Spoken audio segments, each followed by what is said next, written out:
جب آپ صلی اللہ علیہ وسلم کی عمر مبارک 25 سال ہوئی تو آپ صادق اور امین کے لقب سے مشہور ہو چکے تھے۔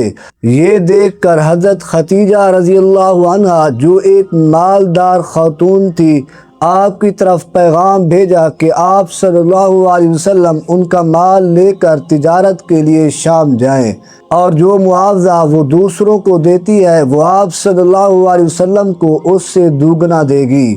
آپ صلی اللہ علیہ وسلم نے یہ پیشکش قبول کر لی اور آپ صلی اللہ علیہ وسلم حضرت خدیجہ رضی اللہ عنہا کا مال لے کر شام کی طرف روانہ ہوئے۔ حضرت خدیجہ رضی اللہ عنہ کا ایک غلام جس کا نام میسرہ تھا وہ آپ صلی اللہ علیہ وسلم کے پاس تھا۔ وہ آپ صلی اللہ علیہ وسلم کی خدمت کرتا اور آپ صلی اللہ علیہ وسلم کی ضروریات کا خیال رکھتا۔ جب قافلہ بصرہ پہنچا تو ایک راہب جو میسرہ کو جانتا تھا وہ اس کے پاس آیا اور کہنے لگا، اے میسرہ، یہ کون شخص ہے جو اس درخت کے نیچے اترا ہے؟ اس نے کہا، یہ اہل حرم میں سے قریش ہے۔ اس راہب نے کہا، خدا کی قسم آج تک اس درخت کے نیچے کوئی نہیں اترا سوائے نبی کے۔ تو راہب نے پوچھا، کیا ان کی آنکھوں میں سرخی ہوتی ہے؟ تو میسرہ نے کہا، جی ہاں، ان کی آنکھوں میں سرخی ہوتی ہے جو کبھی دور نہیں ہوتی۔ یہ سن کر راہب نے کہا، خدا کی قسم یہ انبیاء کا سردار ہے، خاتم النبیین ہے، یہ وہی نبی ہے جس کی خبر ہمیں حضرت عیسیٰ علیہ السلام نے دی تھی۔ کاش میں اس وقت کو پاؤں جب آپ مبعوث ہوں گے۔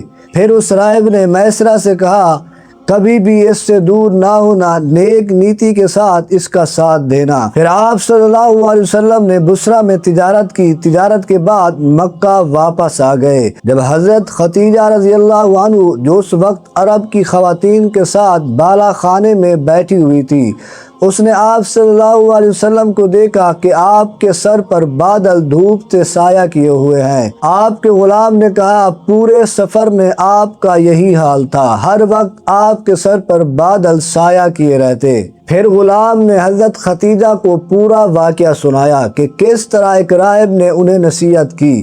اس تجارت میں حضرت خدیجہ رضی اللہ عنہا کو دگنا منافع ہوا۔ یہ دیکھ کر آپ حیران رہ گئی۔ اس وقت حضرت خدیجہ رضی اللہ عنہ بیوہ تھی، ان کی پہلے 2 شادیاں ہو چکی تھی، اور آپ کی پاک دامنی کے سبب لوگ جہالت کے دور میں بھی آپ کو طاہرہ کے لقب سے یاد کرتے تھے۔ وہ آپ صلی اللہ علیہ وسلم کی ایمانداری سے اتنی متاثر ہوئی کہ آپ صلی اللہ علیہ وسلم کی طرف نکاح کا پیغام بھیجا۔ آپ صلی اللہ علیہ وسلم نے اس درخواست کی خبر اپنے چچاؤں کو دی جنہیں انہوں نے قبول کر لیا۔